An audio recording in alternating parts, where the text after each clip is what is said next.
February 3 तारिख में बालेश्वर आसुंच महामहिम राष्ट्रपति द्रौपदी मुर्मू। राष्ट्रपति स्वागत पर जोरसोर रे प्रस्तुति आरंभ होईछि। फकीरमोहन विश्वविद्यालय 12तम समावर्तन उत्सव में राष्ट्रपति जोगदेवा कार्यक्रम रही।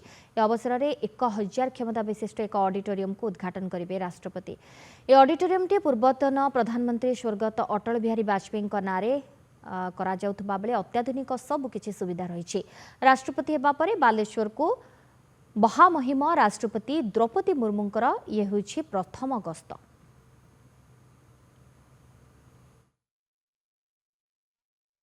आम विश्वविद्यालय तो पूरापूरी उत्साहित अच्छु आम गर्व गौरवर विषय जे महामहिम राष्ट्रपति आम विश्वविद्यालय परिसर को आसुँच।